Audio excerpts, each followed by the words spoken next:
Hi, I'm Jim Zogby, and welcome to Viewpoint. The presidential nominating process officially got underway Monday night when Iowa held its first-in-the-nation caucuses.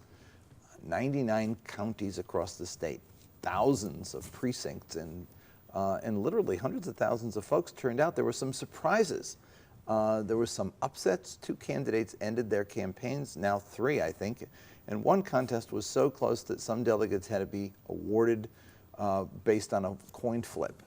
Here with an expert analysis of what's going on in this election and what we can expect to come is political journalist Kathy Keeley. She, until recently, was the Washington news director for Bloomberg, and before that, managing editor at Sunlight Foundation. She was also, before that, a managing editor at National Journal, spent over a decade reporting on Congress and national politics for USA Today, covered every major presidential campaign since 1980. And you were on the show when you were at the National Journal. I was. My old show. I've been on this show in many incarnations, both for you and for me. Let me start with Iowa. It was an interesting contest, and I want to, if we could, kind of go through the lineup, but just at the top, who was the biggest winner? Well, I would have to say Ted Cruz was the biggest winner, and of course he won, but I think by beating expectations he was by far the biggest winner. And then I would also say, again on the Republican side, Marco Rubio by placing 3rd and really making the strongest showing of those quote-unquote establishment candidates. So that gives him a big lift. And the biggest loser? Maybe Trump, because he lost the expectations game. And then obviously I think there are some other people who have since gotten out of the race, Mike Huckabee, Rick Santorum, Rand Paul. Obviously their showings were so poor that it led them to leave. But I would say of the candidates who were really contenders, Trump. Although I don't think that takes him out of the race. Let's start. I want to go down the list. Rubio. I heard his speech. It was 2 speeches, and I was struck by that. His sort of victory, concession / victory. It's sort of become a standard feature. I mean, President Obama's, then candidate Obama's New Hampshire concession speech. I was there for that. It was actually amazing. Became sort of I think almost as transformed by Will.I.am, became an anthem, and may have accounted for a significant part of his catapulting of the campaign into the next round. There's an interesting story behind that speech that maybe some of the candidates could take a moral from. And it's interesting. I was working for USA Today during that campaign, and I had been assigned to do a big feature story on Barack Obama that was going to be the cover of the newspaper, because the editors were convinced he was going to win New Hampshire and then party over for Hillary. So I went and I worked on this story for a long time, and I then was trying to get an interview with Obama, and finally I did. It happened on the afternoon of primary day in New Hampshire, and I went down and I met him and his press secretary at the hotel they were using for their headquarters and did this interview. And it must have been about 4 o'clock in the afternoon. It was close enough to my deadline that I sat in the car outside and typed in my quotes. But I kept thinking to myself at the time, gee, I'm really glad I got this interview. My editors will really be happy about the quotes, but shouldn't you be out shaking hands or something? Because I know Hillary is. And sure enough, Hillary won that primary. And having talked to Obama that afternoon, I knew that had to be a total surprise to him. He was completely confident he was going to win that election. And so several hours later, after my story was tossed aside because it was no longer relevant, I was driving down to Nashua to cover that very speech. And you could have cut the gloom with a knife in the room. It was a high school gymnasium filled with Obama supporters, and they were so sad and downcast. And then he came in and rocked the House with that speech, which was the first time he used the call and response, yes, we can. And I was just, it was an astonishing speech. And Made even more astonishing by Will.i.am. yes. Just But it was an breathtaking. inspirational speech Yeah, to his to begin. supporters, Yeah. whether they were Will.i.am Yeah. or the folks in his Yeah, gym. yeah. But what was so interesting to me is months later, I was in Europe where then candidate Obama was taking a tour of European capitals, and I covered his speech in Berlin. And because of the time difference, you actually could go and have a drink at the bar afterwards. We weren't working super late. And I ended up talking to one of Obama's speechwriters, and I asked him, I said, you know, I want to ask you about that speech in New Hampshire, because I said, I interviewed him 4 hours before, and I know he thought he was going to win. How did you pull out that speech, that amazing speech, in such a short time? And the speechwriter said, it was the same speech. It was the speech Obama had intended to give as his victory speech, and he changed one line, which was to say, I want to congratulate my opponent, Hillary Clinton, on a great victory. But I think the I got to go point back is, and listen to it again. he had a plan. Yeah. He had a script. One of the remarkable things about Barack Obama as a politician is his ability not to get rattled and not to let events take him off course. And I think there are certainly a lot of candidates who could learn from that. Well, the thing about Rubio's speech was that it was two speeches. It was the inspirational piece at the end that was, he's now being attacked by some of his opponents for sort of canned remarks. But then there was the upfront part that I want to ask you about, because it was, I would say, mean-spirited. Hillary Clinton can't be president. She broke, she's a criminal, she broke the law, whatever. And he went down the list of his opponents. And I thought back and I said, John McCain never gave a speech like that. Mitt Romney didn't give a speech. George W. Bush didn't give a speech like that. And Bob Dole might have made mean comments, but they were always so cute that it didn't come off mean as much as it was just funny. It was like Johnny Carson late night humor. There's a lot of that in this Republican primary, mean digs and jabs. You might say Trump introduced it, but I don't think so. I mean, they've been going at each other all along the way. And that's different and new, and does it work? Well, we'll see. I think one of the interesting things about Rubio, as one of my colleagues at Bloomberg, Sahil Kapoor, has pointed out, there's a bifurcation in that personality. He really sold himself and introduced himself to the national stage as a very optimistic, future-oriented kind of guy, and that was his message. He was having trouble getting traction in a field that, as you've pointed out, is tapping much more into the anger in the electorate, and so he shifted his message. He hasn't entirely given up on the sunny optimism, you know, which I think all politicians who do that are It was kind the of, second half of the speech. yes, Yeah. but he is, you know, it's kind of modeling yourself after Jack Kennedy, the new frontier, and we're going to look towards the future. Yeah. But I think what's happened here is that there's a real anger in the electorate, and I think some of these candidates are feeling that expressing that or echoing it is the way to win, and we will see how that works. It came off to me so awkward that it was almost schizophrenic. It was too, what you're saying explains it, that the second half was the speech he started with, right, and then the first half was, this is what I got to do to keep this crowd happy. I think that's exactly right. Cruzz intrigues me because he has fashioned himself the evangelical. The question is, does he become another Huckabee and Santorum that wins the 60+% of Iowa evangelical voters and then fades quickly? Or can he remake himself? I mean, Cruzz started with his speech with "To God be the glory," and Rubio a couple of times referred to Jesus as our Savior. That works in Iowa. I don't think it works everywhere else.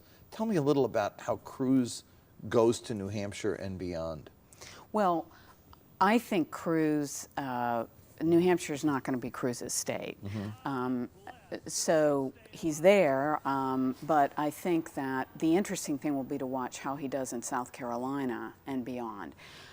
He is definitely, the interesting thing about Cruz is he also started out with a slightly different message. Cruz is really a strict constitutionalist, Tea Party kind of guy, and very limited government. That's really where his sweet spot is. That's what he likes to talk about. I think he's appealed more and more to the evangelicals. Obviously, that's a smart strategy in Iowa because that's a huge proportion of the Republican caucus vote. More than 50% This are election was self-described. 64. It's a huge number, always in Iowa, and so clearly that was a strategic move. That's not to say that he doesn't sincerely believe those things, but he was certainly emphasizing it more. I think the question will be as he moves into other states, how much does he emphasize that? And then beyond that, I think the conundrum for him is the general election.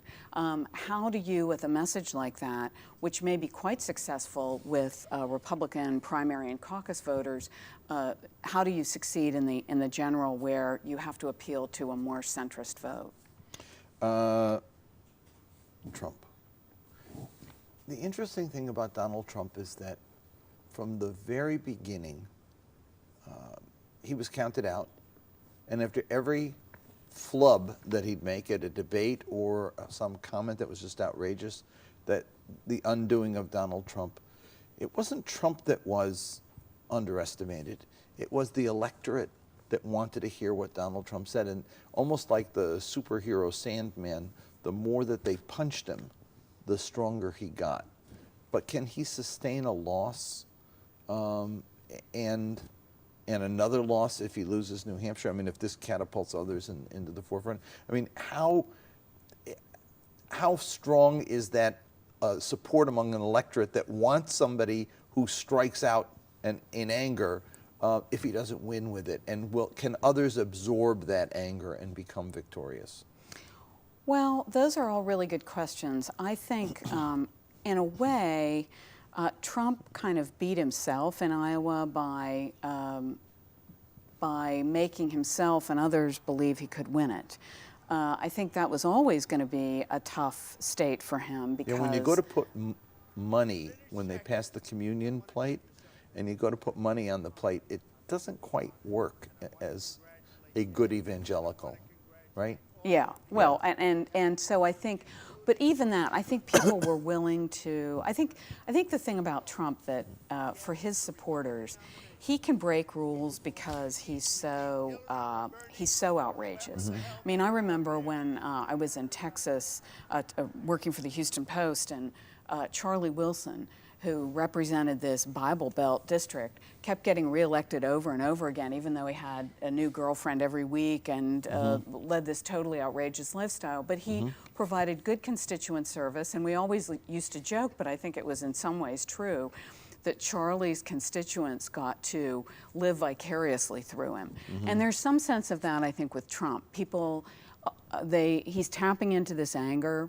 The more outrageous he gets, the more people are thinking, that'll show those people who aren't paying attention to us.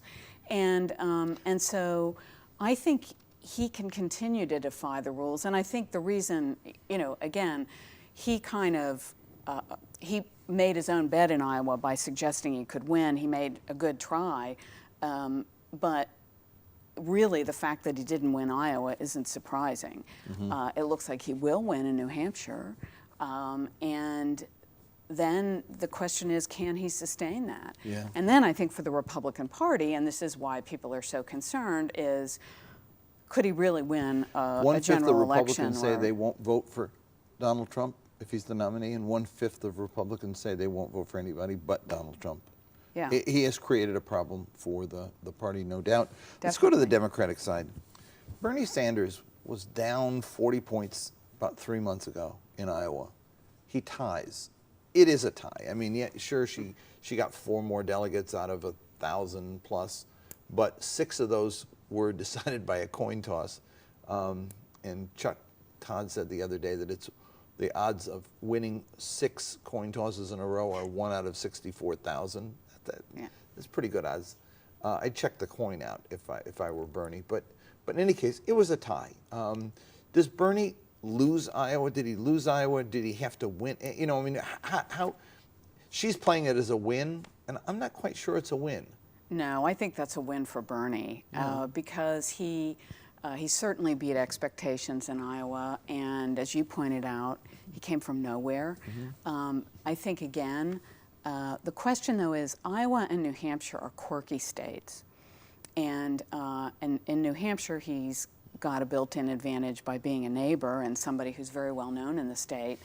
I think the question for Sanders is, can he sustain this outside of those 2 states where, you know, when you get outside, the first 3 or 4 states are special cases, but especially New Hampshire and Iowa, where there's so much concentration on those states for such an extended period of time, and the candidates spend so much time there and they do so much retail that it really enables an underdog to succeed. And I think the voters in those states kind of like to shake up the race, and they like to go with underdogs.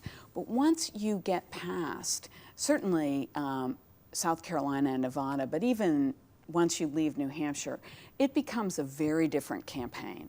It's much more a campaign of TV ads and airport tarmacs and big national strategies. So I think the question is, how much can he sustain that appeal? Now, having said that, I think, you know, Barack Obama proved that it's now possible to raise lots of money from small donors, that it's possible to build momentum and to sustain it, and that you don't have to be the top dog to win the race. But I think the question here is, and we've also seen, I think, a history in the Republic of people kind of going with that outlier candidate to send a message, and then that's what I kind wanted of to ask you backing about, off. because Hillary Clinton is strong, but I think there's no doubt that she's wounded. I mean, I was looking at the entrance polls. They didn't do exit polls, they did entry polls. And among those who say, I want a candidate I can trust, Bernie wins by 73 points. She's not trusted, and she's not viewed as authentic. And I'm not quite sure, in some cases I tried to parse out the Bernie appeal. 74-year-old grumpy grandfather. It's weird that kids were falling in love with him. I think it had less to do with the message in some instances as it did with the sheer authenticity of the guy. I mean, he was right out there in your face and he was real. What does she do now? I mean, does she limp through to victory? Is there space for somebody else to get into this thing, or are we going to see this sort of odd couple fight it out now for the next several months? Well, I don't know that. I mean, I think the jury's still out, because I think once you get into South Carolina and then the southern states, I think, you know, if Hillary starts to roll and get momentum, then I think, you know, that this moment has passed. So I think that question still remains to be answered. I think on the question of the authenticity, I will say that I'm a little bit sympathetic to women politicians, because I think there's only one woman politician I can think of who I covered who was able to get away with being quirky and loudmouthed, and that's Ann Richards. Women always have to fit into a kind of a cookie cutter and be less risk takers. It's very, very hard. You know, it's unimaginable for a woman whose hair was as flyaway as Bernie's to win a political office. That's why I don't run. But I think so. I think there's a built-in problem there for a woman politician. We haven't really gotten to that point yet, where we allow women to be as authentic as men. And then I think for Hillary Clinton, the very thing that makes her in some ways a very appealing and good candidate, which is that knockout resume she's got, is also an albatross in a year when people are very, very angry with established authority of any kind, including the media, and are looking for a way to express that anger, and Bernie becomes a perfect channel for that. Martin OMalley, resume, it's a good one. Yeah, very good. And didn't catch on at all, and ducked out at the end. Smart, I think, that he left. Why do you think he didn't catch on at all? I think that's a great question. I think it's hard to be the middle-aged white guy, even if you've got great guns, you know, those great pictures of him playing the guitar, in a year when you're running against a candidate in Hillary Clinton who could make history. And then you have this candidate who, you know, even though OMalley, I would say, positioned himself more to the left, the Clinton and the Sanders campaigns are each offering a political revolution of a sort. She would be the first woman president, and then Sanders actually says, I want a revolution. So I think it's hard to be the sort of more conventional character in that mix, and this was just not his year. The three guys on the Republican side I want to talk about, Kasich being one, and then Christie and Bush. They're the last three of the mix who have a chance in New Hampshire. Kasich seems to be doing fairly well in some polls. None of them did well in Iowa. Who do you think of the three of them could emerge as the establishment alternative? Because I'm not quite sure that Rubio fits that bill right now. Yeah, it's really hard to say. I think a lot of people look at Rubio as somebody who has crossover appeal, who can get both sides of the party. Among the three you talked about, and they all have invested very heavily in New Hampshire, it's really hard to say. I mean, Bush has the money. He still has a bigger war chest than anyone when you count his super PACs. And Christie, I think a lot of Republican establishment types I've talked to really still hold out hope for him because they think he's kind of Trump without the baggage. He's the outspoken guy, but a little has the government experience. And then Kasich, I think Kasich is he's very genuine. He's certainly got an impressive resume. But the question is, he's quirky. He's going to appeal to he has almost kind of a He's the religious 2016 appeal. compassionate conservative. Exactly. Yeah. So it'll be interesting to see how that plays in Flinty, New Hampshire. I want to go to the two parties now. Talk about wounded. I think that we're seeing fracturing on both sides. There is an opening, and your former boss, Mike Bloomberg, seemed to indicate that he might want to do it. What would it take, do you think? Would it depend who the nominees are to determine whether or not a third party candidate gets in? And is a third party candidate capable of healing the partisan divide? Because that I think is a big issue.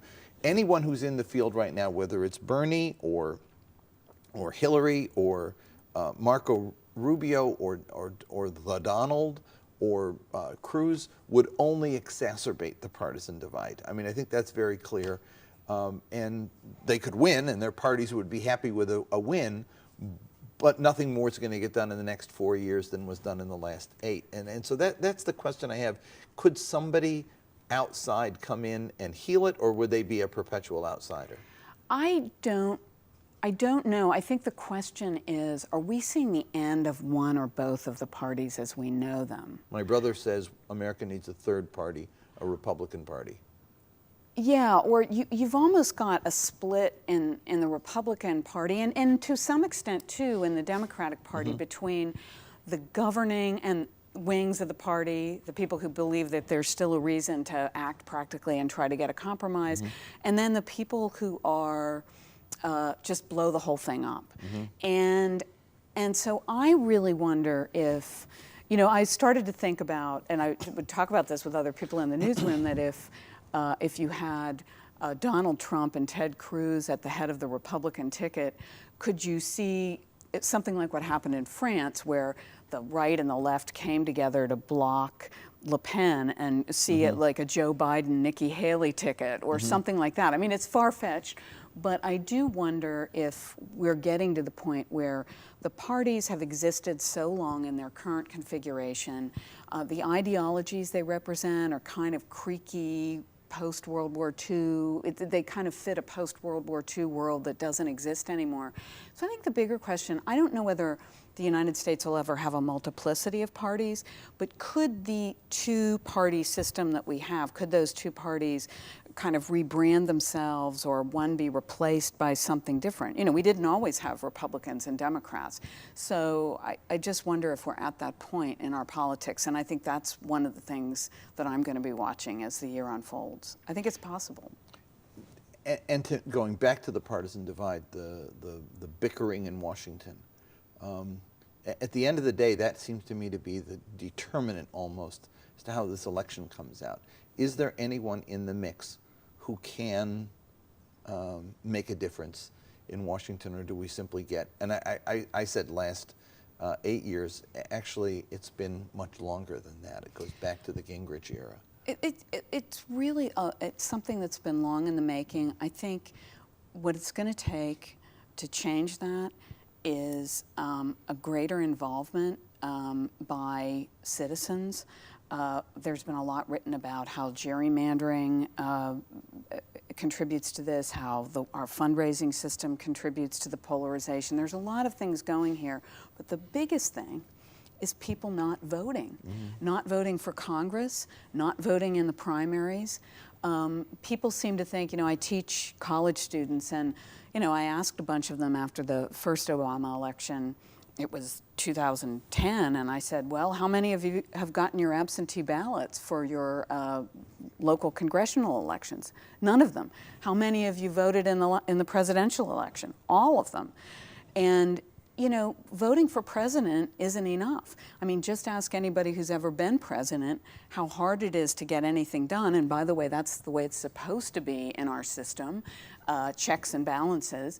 But if you don't vote in primaries and you don't vote in congressional elections, you're tying the hands of the person you voted for president. And so I think until we really, as a nation, understand that democracy is a participatory sport, how lucky we are to have the ability to participate in it, and be willing to get informed and care enough to get out there and be on the field, this problem is not going to get solved. I just spent last week in Iowa, and then I went to Chicago for a couple of events. And I thought to myself, as I've often thought, I would love to live my life in Iowa because the caucuses are just stunning as political activity. I mean, it's just, people are professionals about the game. They know just how to do it. And then when I die, I want to get buried in Chicago so I could keep voting. Can you vote again? Just yes, I like that. Thank you so much for joining us. You're very welcome. Kathy. That's all the time we've got. You can follow us on Twitter at AAIUSA, or check out our website, aaiusa.org. And on the website, you'll find the positions of the candidates on some key issues involving Middle East and civil liberties. We've been tracking all of them, and even those who've dropped out. Take a look. Thanks for watching. See you next week on Viewpoint.